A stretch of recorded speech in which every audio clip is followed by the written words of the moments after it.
I would like now that you ask me about then my trip from where I started and how I came to that, because this is about 25 years of my life. But I wanted to say from the beginning how British we are as somebody who thinks himself is made of material, and anything which is not material is not there.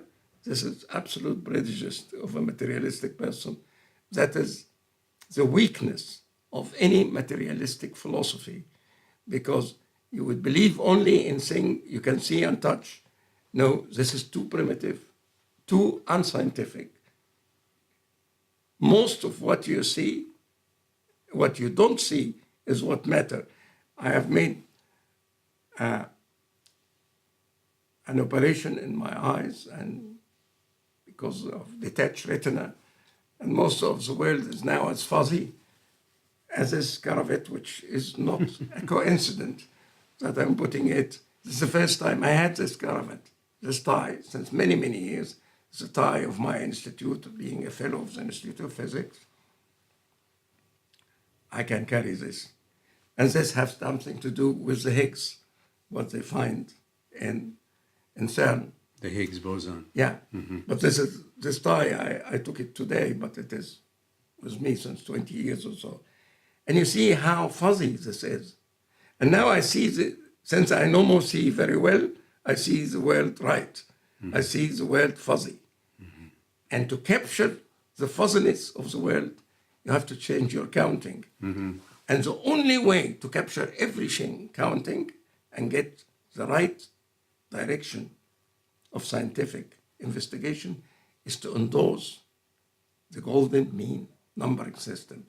That is the top realization which I was afraid to spell it out for 25 years. But due to the effort of many people who worked with me, and people who don't know even that I'm working in this direction, because of the effort of genius like Frank Wilczek, who was a student of another genius, David Gross. So Frank Wilczek and David Gross? David Gross gave us the heterotic string theory, which I consider it a very sophisticated part of nonlinear dynamics.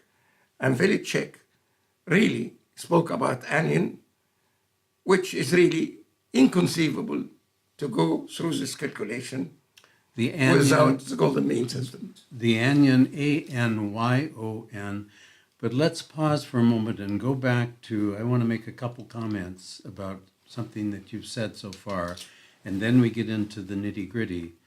But there's something about the breadth of vision of having backgrounds in the engineering as you have, but all the various sciences, even the arts, the philosophy.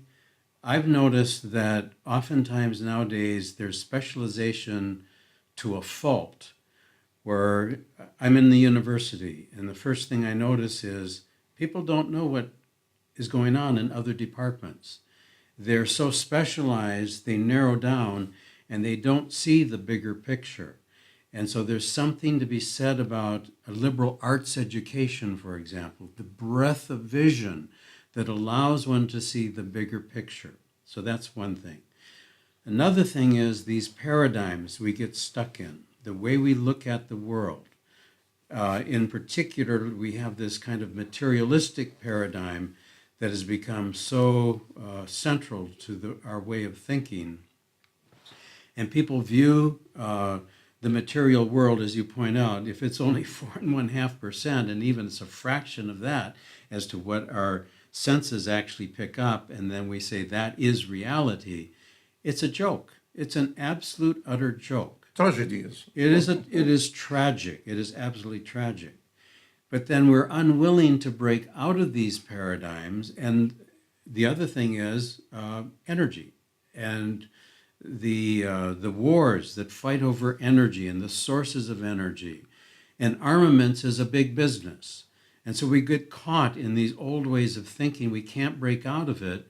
And even when the geniuses figure it out, they're either silenced or they're bought off.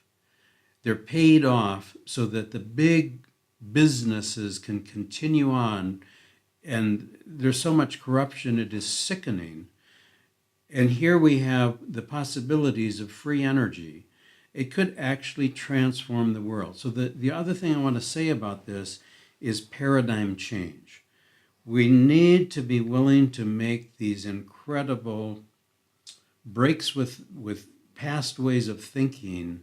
In Copernican revolutions, there are these points of eureka. You have found the most incredible Archimedean eureka or Copernican revolution with what you've stumbled onto, if I may say it that way, and yet it's almost like you're not even being allowed to bring this forth. So that's really kind of what we're doing here, is we're going to make sure that we preserve this for posterity.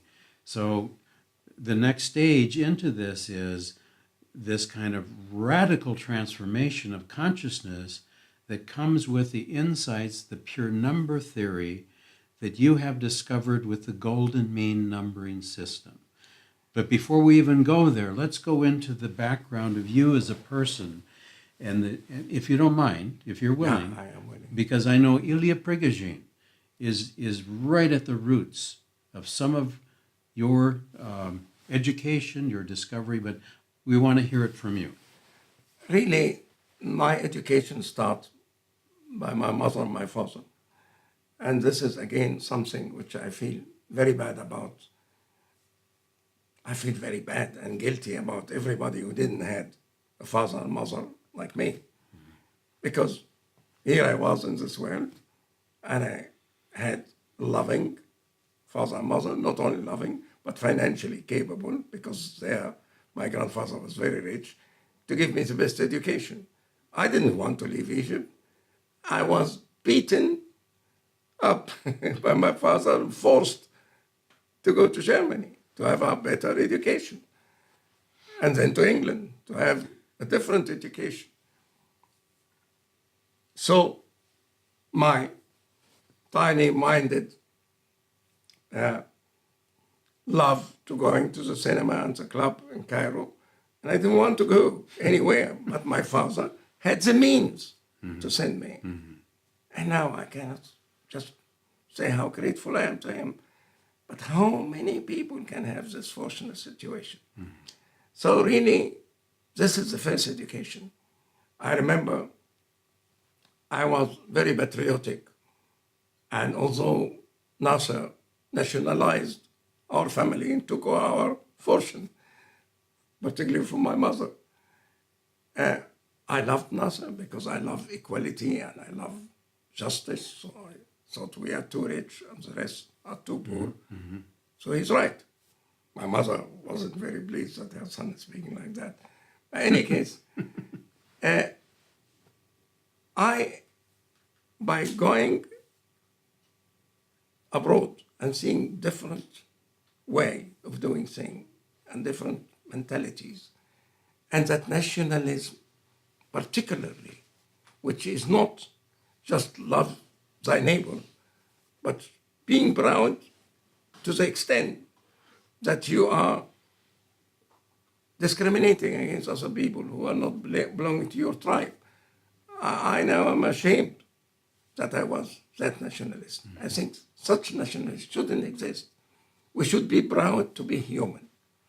So this is the education. Then I was very lucky because there were wonderful people in Germany, which I had the unbelievable good luck to know from near, coincident, and also being privileged. Carl Friedrich von Weizsäcker, who was giving lectures, and I was attending his. I was a student of civil engineering, like my father wanted me to. Thanks God, because you have a job and salary. But I attended the philosophical religion seminar of Carl Friedrich in Hamburg. And through him, I got to know Heisenberg. And through Heisenberg, I was engineer with Hermann Bondi, who was instrumental of getting me to Cambridge when I later, after I became an engineer and worked enough to have enough to persuade my father to move to something else. Actually, my father is the one who insisted I do a PhD in England. So I got to know Hermann Bondi, one of the opponent of the Big Bang. I didn't know at this time. We became friends, and he helped me a lot. A fantastic, charming Jewish Viennese who came to Cambridge, and although he lost a lot of what he had in Vienna, he never lost his Viennese accent even when he speaks English. And I learned so much from him. Because you were at Cambridge at the time. He is the one who got me there. I see. I became in the department of applied math and theoretical physics. And I felt like a small midget between all that. Years was the famous Steve Hawking and so many other people. And Bondi had an enormous distrust to any form of organized religion. And I'm a Muslim. So I had to think about what he said and rearrange things, because this was a man with an enormous knowledge. I got to know so many people. I got to know their ideas, and I was privileged to know Elia Prigogine, who was like a father to me. Elia really. Prigogine. And he was good at everything except hard mathematics. He didn't like it very much. But he was insistent that the reversibility of time is an illusion. And the reality is time only go forward. I wanted to prove him right, but it was difficult. But nevertheless, he influenced me quite a bit. I got to know also a fantastic personality, a mild, soft, open-minded and kind, modest man, Gerard Toft, Nobel laureate of physics. And one of the things I can never forget, because I was in awe every time I see him, this is a great man, architect. What was the name? Gerard Toft. Oh, Gerard Toft. Gerard Toft. I was in awe every time I see him. And then he told me once, Mohamed, don't forget, Nobel laureate are just a human like everybody else. So it was very sobering remark, you know. You have, and really, Einstein used to say, this guy Newton and this guy Kepler, and Born once told him, Albert, why are you talking without respect from such great people? He says, this guy Newton. He said, no, they are so big and so great. Unless I lose some respect, I cannot even breathe and think about them.